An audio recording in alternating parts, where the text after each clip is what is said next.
లక్ష్మయ్య గారు, అలాగే ఈనాటి ఈ పుస్తకాన్ని లౌకిక భారతం కోసం గాంధీ అనే పుస్తకాన్ని పరిచయం చేయబోతున్న లోకభావ గారికి, రామగోపాల్ గారికి, ఉషారాణి గారికి, సభలోని పెద్దలందరికీ నమస్కారం.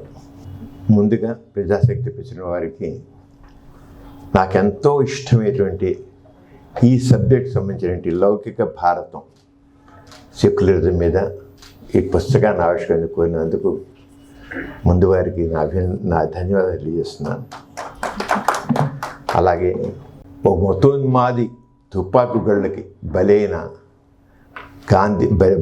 గాంధీ రోజు, తుపాకు గళ్ళకి గాంధీ బలైన రోజు, అలాగే ఒక లౌకిక భారతం కోసం ప్రాణాలు సైతం లెక్క చేయకుండా పోరాడిన యోధుల్ని స్మరించుకునే రోజు. రెండు రకాలుగా కూడా గాంధీ బలైన రోజు, స్వాతంత్ర సమరయోధుని కూడా స్మరించుకునే రోజు. మహాత్మా గాంధీ ఒక సనాతన కుటుంబంలో పుట్టినప్పటికీ మొదటి నుంచి ఆయనలో ఒక మార్పు కోసం తహతహ మాత్రం ఉంది. ఆయన నిరంతర విద్యార్థి అని కూడా చెప్పచ్చు. చిన్నప్పుడే అంత సనాతన కుటుంబంలో పుట్టిన సముద్రం దాటి అంటే మరి పశ్చాత్తాపం చేసుకోవచ్చు చెప్పినా సరే బారిస్టర్ చదవడం కోసం ఇంగ్లాండ్ వెళ్ళారు. అంటే ఎక్కడైనా మౌఢ్యం ఉన్నట్లయితే ఆ మౌఢ్యాన్ని వ్యతిరేకించాలి అనేది చిన్నప్పుడే ఆయనకి ఇది అలవాటు. అలాగే సత్యం చెప్పాలి, ఏదో సత్యం. మూడవది అహింస. ఇది ఆయనలో చిన్నప్పుడు చూస్తాం. వెళ్ళొద్దన్నా సరే, సముద్రం దాటాలు కూడా వాళ్ళ అమ్మ అన్నప్పుడు కూడా నువ్వు మాంసం తినకూడదు, మద్యం తీసుకోకూడదు అన్నది. అది సరే మాంసం మద్యం అంటే అట్లా మంచిది కానీ సరే ఓకే అన్నాడు. సముద్రం మాత్రం ఆ రోజు నౌకలు కనుక వెళ్ళాడు చదువుకు. అక్కడ ఇంగ్లాండ్ వెళ్ళాడు. ఇంగ్లాండ్ వెళ్ళడంతో ఇక ముందు ఉన్నటువంటి ఆ విప్లవాత్మక భావం ఇంగ్లాండ్ వెళ్ళిన తర్వాత అక్కడ కమ్యూనిజం గురించి ఆయన అవగాహన కలిగించుకున్నాడు. అంటే నిరంతర విద్యార్థి. ఆయన అతి సామాన్యుడైన వ్యక్తి. అయినా గాంధీ పెద్ద ఇదేం కదా, సామాన్యమైన వ్యక్తి. అయినా సరే ఒక మార్పు కావాలి, ఈ సమాజానికి నేను ఉపయోగపడాలి అనే భావం మాత్రం ఆయనలో ఉంది. అతి సాధారణ వ్యక్తి అయినా వెళ్ళాడు. అక్కడ కమ్యూనిస్టులతో కూడా పోయాడు. చివరి నాస్తికుడైన చార్లెస్ బ్రాడ్లాతో కూడా ఆయనకి పరిచయం అయింది. చార్లెస్ బ్రాడ్లా మరణించిన కూడా అక్కడ వెళ్ళాడు. నాస్తికులతో కూడా పరిచయం చేసుకున్నాడు. ఆయన అందరితోనూ ఆయన విషయాలు తెలుసుకుంటూనే ఉన్నాడు. బారిస్టర్ పాస్ అయ్యాడు, మళ్ళీ ఇండియా వచ్చాడు. నేను అంత గొప్ప లాయర్ని కాదని ఆయన నిరంతరం ఆయన ఆత్మ పరిశీలిస్తుంది. నేను అంత పెద్ద గొప్ప లాయర్ని కాదనుకున్నాడు. కానీ అనుకోకుండా దక్షిణాఫ్రికా వెళ్ళడం జరిగింది. ఆయనలో మొదటి నుంచి అసమానతల మీద, అంధవిశ్వాసాల మీద ఒక రకమైన తిరుగుబాటు ధోరణి ఉంది. మరి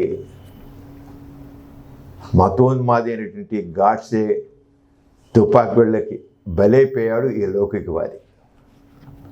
ఈ రోజున పుస్తకం, ఈ లౌకిక భారతం అనే పుస్తకం, దీంట్లో చదువుతుంటే ముందు తెలుగు పాఠకులకి ఇంత గొప్ప పుస్తకం అందించడం ప్రజాశక్తి వాళ్ళని అభినందిస్తున్నాను.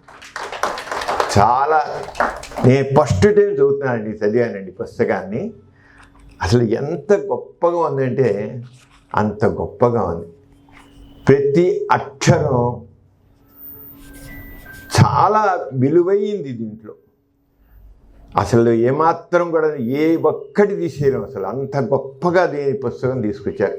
మన తెలుగు పాఠకులకు అందించినందుకు నిజంగా అభినందిస్తున్నారు. చాలా గొప్పగా భారత స్వాతంత్ర్య ఉద్యమం ఉన్న, సామాజిక పరివర్తన అన్న గాంధీ అనేది ప్రతి చోట కనబడతాడు. గాంధీ కనబడతాడు, ప్రతి చోట గాంధీ కనబడతాడు.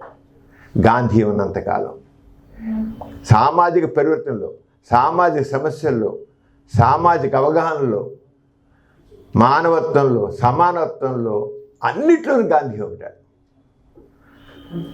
ఈ పుస్తకంలో మన భారత స్వాతంత్ర సంగ్రామంలో కానివ్వండి, భారతదేశ సంబంధించిన ప్రతి సమస్యలోనూ గాంధీ ఎలా ఉన్నాడండి, ప్రతి దాన్ని ఇక్కడ తీసుకొచ్చాడు. అది గ్రేట్. చిన్న పుస్తకం కానీ ప్రతి ఘటన దీంట్లో ఉంది. ప్రతి ఘటన, ప్రతి సంఘటన ఇందులో ఉంది. అన్నిట్లో కూడా గాంధీ ఎంత లౌకికవాదో ప్రతి అక్షరంలో చూపించారు. లౌకికవాదం అసలు గాంధీని ఎలా మారుతూ వచ్చాడు తన భావాలు. ఒక పక్క పరమ సనాతన కుటుంబంలో పుట్టినప్పటికీ దేవుడే సత్యం అన్నాడు, రామరాజ్యం అన్నాడు. ఆ రామరాజ్యంలో దశరథ రాముడు అయ్యి ఉంటాడు. మొదట్లో రాముడు ఆరాధ్యదైవంగా తీస్తున్నాడు. అంత ఆధ్యాత్మిక మామూలు భాషలను, ఆస్తిక భాషలను మాట్లాడాడు.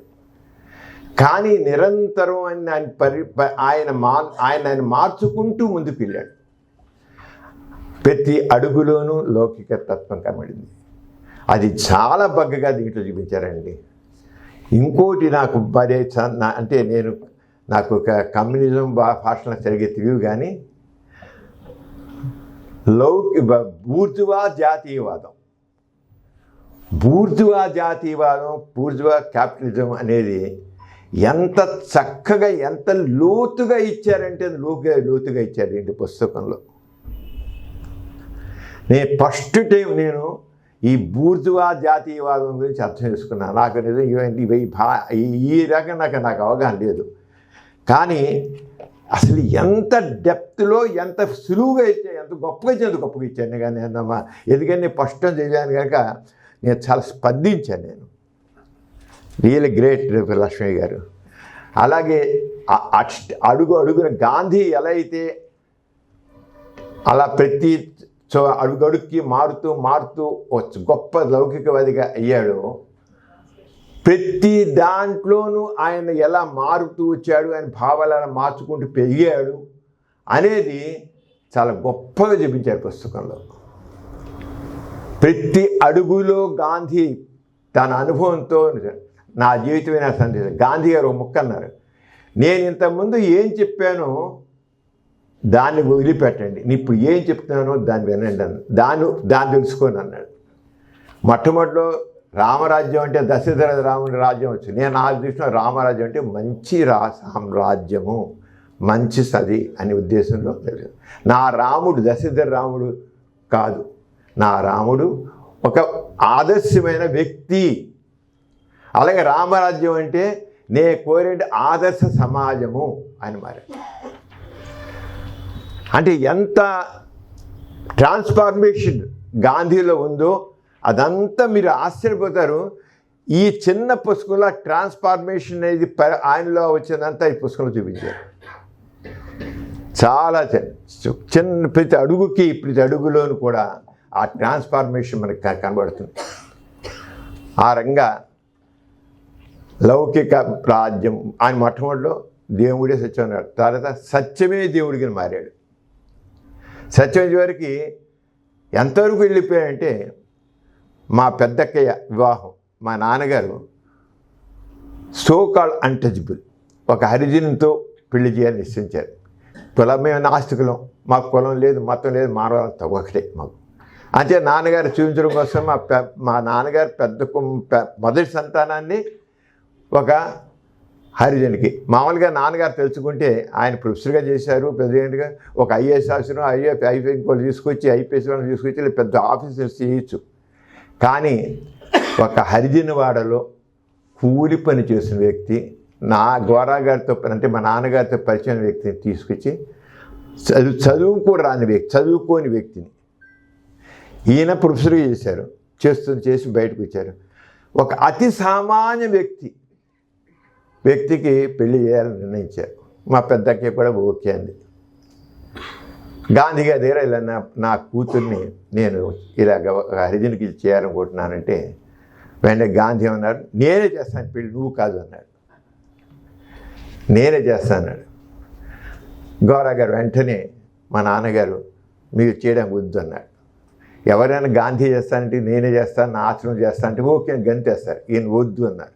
ఎందుకంటే నువ్వు దేవుని పేరు ఎత్తుతావు, నేర్పుకోను, నేను దేవుని నమ్మను, నువ్వు దేవుని పేరు ఎత్తావు కనుక మీద గాంధీ అన్నాడు, నేను దేవుని పేరు ఎత్తను, సత్య సాక్షిగాని పెళ్లి చేస్తాను. ఈ పెళ్లి మొత్తం నేనే చేయాలి, నేను ఆశ్రమం చేయాలి, నేను చెయ్యాలి, నువ్వు కాదు, నేనే చేస్తా ఈ పెళ్ళి అన్నాడు. ఇక అప్పుడేమన్నాడు, సత్యమే సత్యమే దేవుడు ఉన్నవాడు చివరికి సత్య సాక్షిగా దిగిపోయాడు. ఎంత అంటే లౌకికవాదం గురించి నేను చెప్పేతో గాంధీలో ఎంత ఆ విషయం కూడా దీంట్లో రాశారు. ఈ పుస్తకంలో గోరా గారి గురించి కూడా గాంధీ గారు అటు కమ్యూనిస్టులతో అందరితోనూ ఎలా చివరికి వచ్చి నాస్తికులతో కూడా గోరా గారితోనూ ఒక రామదాస్ గారు, రామస్వామి గారని, పెరియారని వీళ్ళందరి గురించి కూడా దీంట్లో మెన్షన్ పేర్లెత్తి మెన్షన్ చేశారు. గోరా గారు చివరి మా పెద్ద వివాహం గురించి కూడా రాశారు, దీంట్లో మెన్షన్ చేశారు. ఇది కూడా అంటే గాంధీలో ఆ లౌకికవాదం ఎలా ఉంది, సమానత్వం, అందరూ ఒకటే అనే భావం, మతం గాంధీ గారు మరి రాజకీయాలు వచ్చే మతం రాజకీయాల్లో ఉండకూడదు, అది వ్యక్తిగతం. మతం అనేది రాజకీయాల సంబంధం ఉండకూడదు. మతం వేరు, రాజకీయాలు వేరు, మతం వేరు, ప్రభుత్వం వేరు. మతం వ్యక్తిగతము. ఎట్టి పరిస్థితుల్లో రాజకీయాల్లో మతం రాకూడదు. ఎన్నిసార్లు చెప్పారు గాంధీ ఆ విషయంలో, చాలా సార్లు ఆయన రాజీ పడలేదు. అసలు మతం వేరుని దీంట్లో గాంధీ చివరి సంవత్సరం దాంట్లో లౌకికవాదం దాంట్లో అన్నింటిలో కూడాను చాలా స్పష్టంగా, అన్నింటిలో కూడా చాలా ఇదిగా ఆ మతం గురించి, మతం వేరు, రాజకీయాలు వేరు, రాజకీయాల్లో మతం రావడం వీలు లేదు. ఏదైతే సెక్యులరిజం మనం అంటున్నాము, ఆ సెక్యులరిజం గాంధీ మొదటి నుంచి అంబేద్కర్, నెహ్రూ, గాంధీ లౌకికవాదమే, అంబేద్కర్ లౌకికవాదమే, నెహ్రూ లౌకికవాదమే. గాంధీ స్వాతంత్ర విజయం తీసుకుంటే, అంబేద్కర్నేమో మొత్తం లౌకికం తీసుకుని మన రాజ్యాంగ నిర్మాత తీసుకుంటే, నెహ్రూ నవభారత నిర్మాతగా మనం తీసుకోవచ్చు. అన్నిట్లోనూ లౌకికవాదం ఉంది. అందరు లౌకికవాదే, అందరూ లౌకికవాదులే. మళ్ళీ గాంధీలో లౌకికవాదం ఏంటంటే భారతీయులంతా ఒకటే, కులాలు మతాలు పనికి రావు. కులం మతం అనేది వాళ్ళు కులం మతం లేకపోతే కులం లేదు. ఎంతవరకు వెళ్ళిపోయాయంటే అసలు ఎట్టి పరిస్థితుల్లో కులం గురించి మతం గురించి పూర్తి వ్యక్తిగతం అయ్యాను, బయట మాట నలుగురు మీద ఉండాకి వెళ్ళలేదు. భారతీయులంతా ఒక్కటే, విడదీయడానికి వీల్లేదు అసలు. ఆయన ఆ లౌకికవాదం ఎంత స్పష్టంగా వెళ్ళిపోయింది. చివరికి అంబేద్కర్కి గాంధీ కూడా అక్కడే వచ్చింది గొడవ. బ్రిటిష్ వాళ్ళేమో విభజించి పాలన, హిందువులకి ముస్లింలకి తెగద పెట్టాలి, వాళ్ళ తన్నుకున్నింటి వీళ్ళు పబ్బం గడుపుకోవాలి. బ్రిటిష్ పాలన అంతే. అలాగే హరిజనులకి తక్కిన వాళ్ళకి గొడవ పెట్టాలి, వాళ్ళు తన్నుకుని ఉండాలి, మనం పాలించుకోవాలి. ఇది బ్రిటిష్. మరి ఎలక్షన్స్లో సెపరేట్ కాగా వాళ్ళకి వేరే నియోజకవర్గాలు, వాళ్ళకి వేరే ఓటర్స్, వాళ్ళే అభ్యర్థి పెట్టుకోవాలి, హరిజనులే ఓటు వేయాలి, ఎస్సీలు వాళ్ళే క్యాండిడేట్ కూడా వాళ్ళే ఓటు వేయాలి అని చెప్పారు. అంబేద్కర్ ఒప్పుకున్నాడు, గాంధీ ఒప్పుకోలే. గాంధీ ఏంటి, భారతీయులంతా ఒక్కటే, భారతీయులంతా ఒకటే, విభజించి పాలించేస్తున్న బ్రిటిష్ వాడికి గాంధీకి బాగా అర్థమైపోయింది. విభజించి పాలనలో బ్రిటిష్ వాళ్ళు ఉన్నారు, అంచేత వేరుగా ఈ హరిజనులందరినీ సపరేట్ చేసినట్లయితే వాళ్ళ మధ్య వైషమ్యాలు వస్తే, అగ్రకులస్తులకి వీళ్ళకి వస్తే, ఆ గొడవలు ఉంటే, ఆ విభేదాలు ఉంటే మనం ఇంకా పబ్బం గడుపుకోవచ్చు అని బ్రిటిష్ వాళ్ళ ఆలోచన. గాంధీ గారు గ్రహించాడు. నో, అంచేత భారత కావాలంటే వేరే నియోజకవర్గం పెట్టండి, వాళ్ళ కోసం నియోజకవర్గం ఇచ్చి అందరూ ఓటేయండి, భారతీయులందరూ ఓటేయండి, ఈ కులం కాదు అన్ని కులాలు ఓటేయాల్సిందే. అంబేద్కర్ అదేంటి, అలా కాదు, మాకు ఇస్తానప్పుడు మేము మా క్యాంటీన్ మేము పెట్టుకుంటాం, మేము ఓట్లు వేసుకుంటాం, మేము అసెంబ్లీకి పంపించుకుంటాం అని అంబేద్కర్. పంపించాలయ్యా, కరెక్టే. కానీ నీకు సపరేట్గా ఒక కులం వాళ్ళకి సపరేట్ నియోజకవర్గాలు వద్దు. అందరూ ఓటేసారు పెడదాం క్యాండిడేట్లు వాళ్ళని పెట్టుకుంటే. ఇప్పుడు ఉన్నాక ఎస్సీ నియోజకవర్గాలు ఉన్నారు కదా, ఆరుగా షెడ్యూల్ క్యాస్ట్ నియోజకవర్గాన్ని పెడదాం. కానీ ఓటింగ్ మాత్రం అందరూ ఓటేయాల్సిందే అని గాంధీ. ఇక్కడ అంబేద్కర్కి వాళ్ళు చేసేవారు. గాంధీ గారు ఉపవాసం చేయడం జరిగింది. సరే అంబేద్కర్ ఒప్పుకున్నాడు, అయిపోయింది, వేరే విషయం. కానీ అక్కడ గాంధీకి ఈ రోజుకి అంబేద్కర్ రేట్స్ గాంధీ మాకు అడ్డుపడ్డాడు, సెపరేట్గా ఒక నియోజకవర్గం పెట్టి మేమే క్యాండిడేట్ పెట్టుకుంటాం, మేమే ఎన్నుకుంటాం అంటే గాంధీ అడ్డుపడ్డాడు అని దాన్ని మాట్లాడతారు. కానీ అక్కడ గాంధీది లౌకికవాదం. ఒప్పుకోవచ్చు ఇందులో. నేను నాస్తికుని, అది మాత్రం నాకు మాత్రం అందరూ ఒకటి.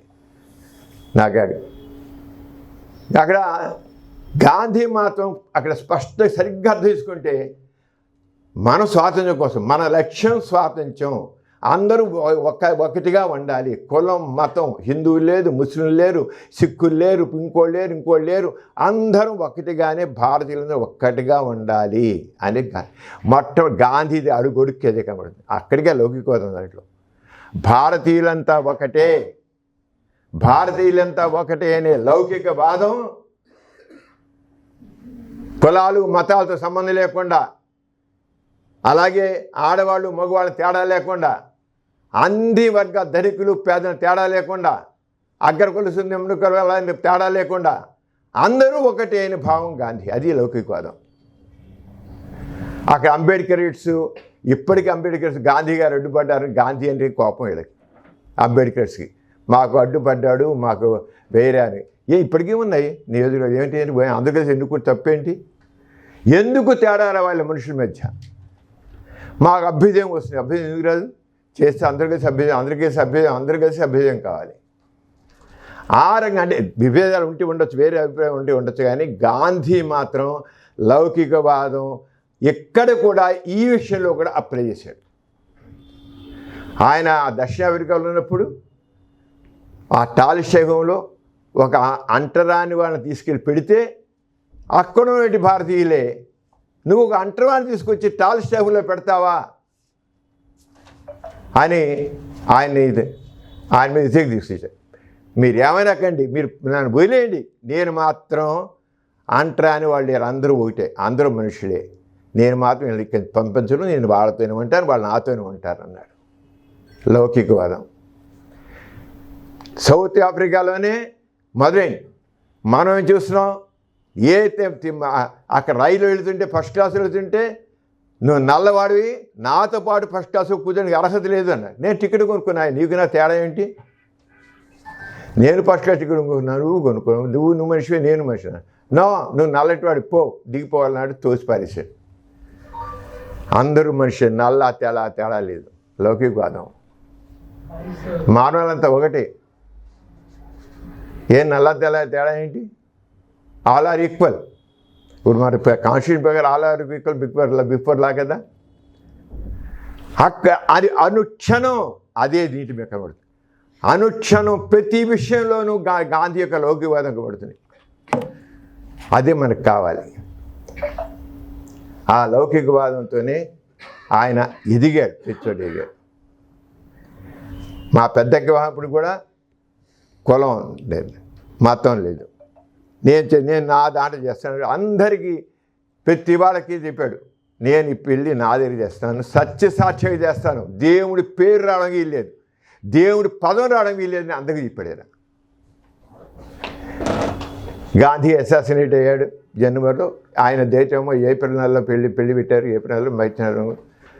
అప్పుడు గాంధీ చనిపోతే అందరూ చెప్పారు, రాజేంద్ర ప్రసాద్కి, నెహ్రూకి అందరికీ. నెహ్రూ వచ్చాడు మా పెద్దకే పెళ్ళికి. పెళ్లి వచ్చి ఎవ్వరు ప్రతి ఒక్కడి పొరపాటును కూడా దేవుడు మిమ్మల్ని ఆశీర్వించగాక మొక్క అనకూడదు ఎక్కడ. అంత జాగ్రత్త. గాంధీ గారు దేవుడి పేరు ఎత్తడానికి వీలన్నారు కనుక లేదు. ఎంత స్పష్టమైపోయింది, ఎవ్వరు దేవుడు అన్నమాట ఎట్లా. అంటే ఆయన లౌకికవాదం మీకు అన్ని ప్రతి రంగంలో ఎలా ఉండదో తెలుస్తుంది. మన కాన్స్టిట్యూషన్లో ఇప్పుడు ఎలా ఉంది, ఇప్పుడు నిజంగా ఇప్పుడు లౌకికతత్వం అనేది ప్రమాదంలో పడుతుంది. ఎంత ప్రమాదంలో పడుతోనంటే ఇంత అంత కాదు. ఇందిరాగాంధీ ఎమర్జెన్సీ కాలంలో మరి సెక్యులర్ సోషలిస్ట్ అనే వర్డ్ యాడ్ చేసి అంతకుముందు లేదు. కానీ అంతవరకు మరి అంబేద్కర్ దృష్టిలో కానివ్వండి, అందరి దృష్టిలో కూడా ఎట్లయినా మన రాజ్యాంగం సెక్యులర్గా ఉంది కానీ పదాలు పెట్టలేదు వాళ్ళు ప్రియాంబుల్లో పెట్టల. కానీ సెక్యులర్ సోషలిస్ట్ వాడు ఇప్పుడు వచ్చిన వాడు ఇప్పుడు హిందూ రాజ్యము అని మాట్లాడే దాంట్లో మరి ఇది ఎమర్జెన్సీ టైంలో ఇందిరాగాంధీ పెట్టింది కనుక అంచేత సెక్యులర్ సోషలిస్ట్ వాడు తీసేయాలి. చాలా ఓపెన్గా మాట్లాడుతున్నారండి, చాలా ఓపెన్గా మాట్లాడతారు. అంటే హిందుత్వవాదం అంటే వీళ్ళందరూ గాడ్సే ఏ గాడ్సే అయితే హిందూ మతోన్మాదంతో గాంధీని చంపాడో వాళ్ళ వారసులుగా ఈ రోజున వాళ్ళు సెక్యులర్ సోషలిస్ట్ వర్డ్స్ని తీసేయాలని ఉన్నారు. మనం గాడ్సే వారసులుగా ఉన్నామా, గాంధీ వారసులుగా ఉన్నామా? గాంధీ అంటే సమానత్వం, గాంధీ అంటే నైతిక స్థాయి, గాంధీ అంటే అహింస, గాంధీ అంటే సత్యం, గాంధీ అంటే మా అంత ఒకటి. అదే మీకు ఏదైనా మతపరం తీసుకుంటే నేను నా మతము, నా వాళ్ళు, నా జాతి వాళ్ళు, నా కులం వాళ్ళు. ఇప్పుడు గాడ్సే వారసులను తయారు చేయడానికి భారతదేశంలో అధిక సంఖ్యాక వర్గాలను మతం వాళ్ళు తయారు చేస్తున్నారు. ఇది ప్రమాదకరమైన పరిస్థితి. ఇంకా ధోరణి ఎమర్జెన్సీలో పెట్టారు కనుక ఇందిరాగాంధీ నియంతృత్వం ఇచ్చారు. ఏదైతేనే పాలన పాస్ అయింది, మంచి పదం, మంచి విషయం. లౌకికం అనేది సోషలిజం అనేది మంచి పదాలు. ఆ రంగం ఉన్నప్పుడు దాన్ని ఎందుకు తీయాలండి?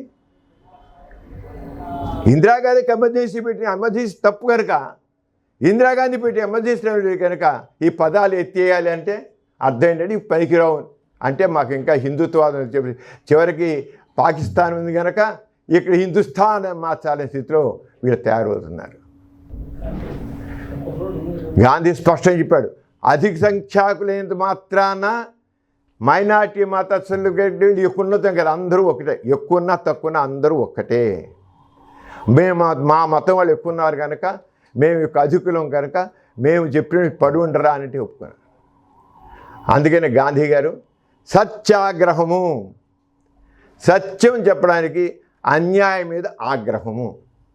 సత్యాగ్రహంలో అన్యాయం మీద సత్యం యొక్క ఆగ్రహము సత్యాగ్రహం అంటే. దానికి మరి గాంధీ గారు అబద్ధానికి తలవంచకపోవడం, ఏది తప్పుందో ఆ తప్పుకి ఒప్పుకునే ప్రశ్న లేదు సత్యాగ్రహంలో. అలాగే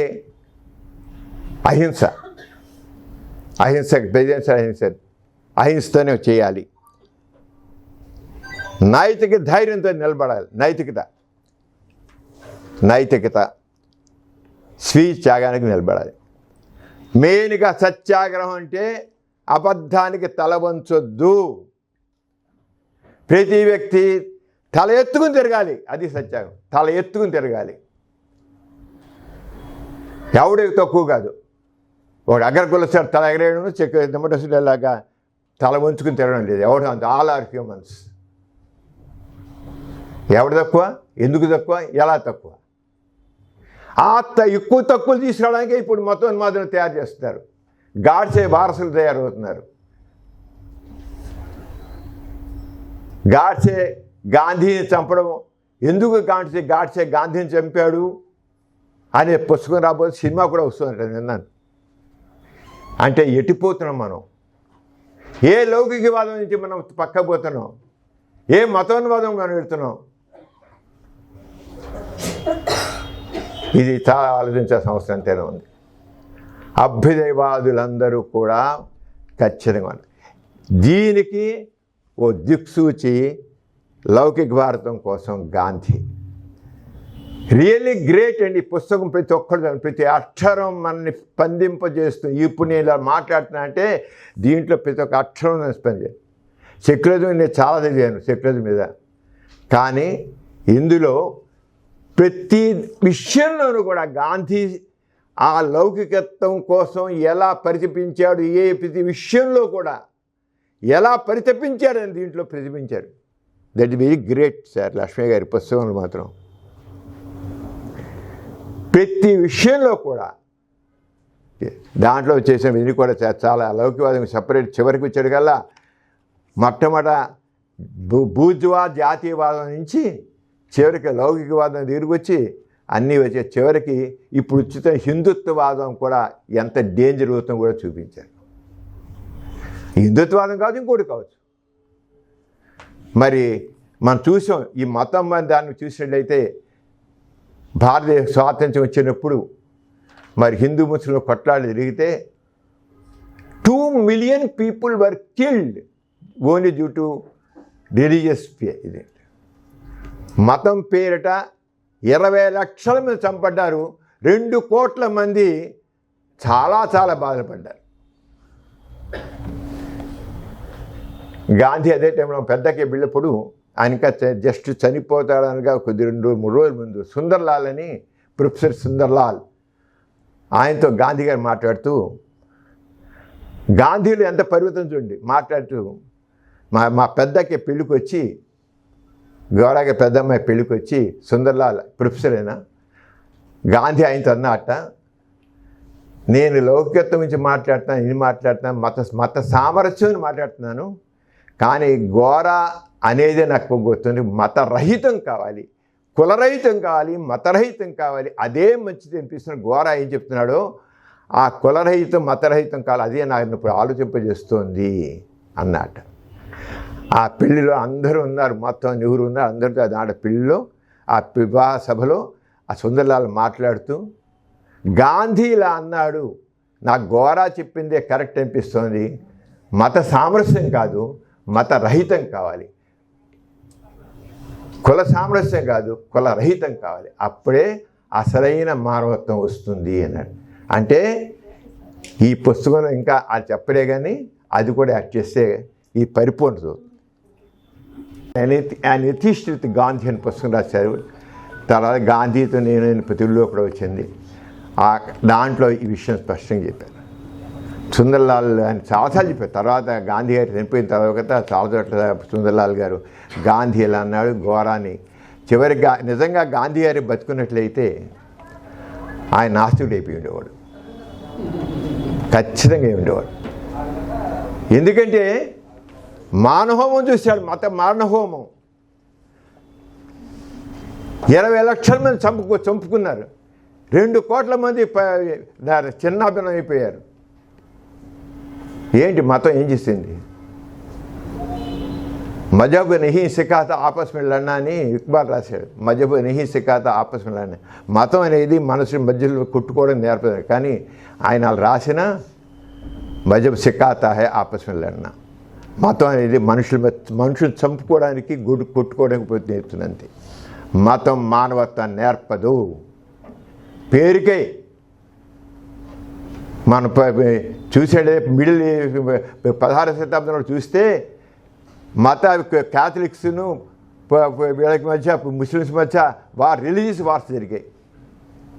ఇద్దరు మహమ్మదీన్ మతం వాళ్ళు కూడా ప్రేమగా చెప్తారు, వాళ్ళకి క్రిస్టియన్స్ ప్రేమగా చెప్పుకుంటారు, ఇద్దరు చంపుకున్నారు. మనకు తెలుసు, హిస్టరీ జరిగిన ప్రతివాడు తెలుసు రిలీజియస్ వార్స్ 16వ శతాబ్దం 17వ శతాబ్దంలో ఎంత జరిగాయో. మతం అనేది మనుషుల్ని కలపదు, విడగొడుతుంది. లౌకికత్వమే మనుషుల్ని కలుపుతుంది, మానవత్వం నిలబెడుతుంది. లౌకికవాదమే మానవత్వం నిలబెడుతుంది, లౌకికవాదమే సామర్థ్యాన్ని తెలుస్తుంది, లౌకికవాదమే సమర్థం తీసుకొస్తుంది. లౌకికవాదమే అది రిఫ్లెక్ట్ చేసింది ఈ పుస్తకం బాగా. లౌకికవాదమే కావాలి మనకి. ఇవి లౌకికవాదం లేకపోతే గాడ్సే వారసులు వస్తారు, చంపుకుంటారు, మనిషి రాక్షసత్వమే వస్తుంది కానీ మానవత్వం రాదు. అందుకని మనం సీరియస్గా ఆలోచించాలి. అందులో ఇప్పుడు సెక్యులరిజం డేంజర్లో పడుతోంది ఖచ్చితంగా. రాజకీయాలు పక్కన దీనికి దోహదం చేస్తున్నాయి. ఒక్కొక్క కులానికి ఒక చైర్మన్. What is this? ఎన్ని కులాలో అన్ని చైర్మన్లు. ఏంటండి ఇవి మనుషుల్ని కలుపుతాయా విడగొడతాయా? కులాలు మతాలు మనుషులను కలుపుతాయా? కులరహిత మతరహిత సమాజం వచ్చినప్పుడే మానవత్వం నిలుస్తుంది, సమానత్వం వస్తుంది, దాన్ని ప్రతిబింబిస్తుంది ఈ లౌకిక తత్వం, ఈ లౌకిక ఇది అని చేత ఈ పుస్తకాన్ని అందరూ చదవాలని, ఇంత చక్కని తీసుకొచ్చారని మనం ఒకటే చెప్తాం. ఒకటి చెప్తారు, great leaders are not born great. గొప్పవాళ్ళు పుట్టుకతోనే గొప్పవాళ్ళు కాదు, they become great through character and commitment అని ఉంది. అలాగే ప్రతి వాళ్ళు అందరూ మనం ఏంటి గాంధీ గారు కనుక అలా మనకు కాదు, వాళ్ళ క్యారెక్టర్ ద్వారా కమిట్మెంట్ ద్వారా వాళ్ళందరూ గ్రేట్ పీపుల్. అలాగే మనందరం కూడా మనమైతే తక్కువ, ప్రతి మనిషి కూడా సంథింగ్ స్పెషల్. ప్రతి వ్యక్తి కూడాను మనందరం కూడా గాంధీ చేయలేకపోయాడు, ఇంకోటి చేయలేకపోయాడు, వీళ్ళు చేయడం కాదు. మనందరం కూడా మానవత్వం సమానత్వం అని ఎప్పుడు ఇస్తాం, లౌకికతత్వం అని ఎప్పుడు అనుకుంటాము, అప్పుడు సమాజం నిలుపుతాం. దానికోసం చేద్దాం, ఆ సమాజం కావాలి, దానికోసం చేద్దాం చేస్తూ నాకు ఇచ్చిన అవకాశం ధన్యవాదాలు ఇస్తున్నాను. జై హింద్.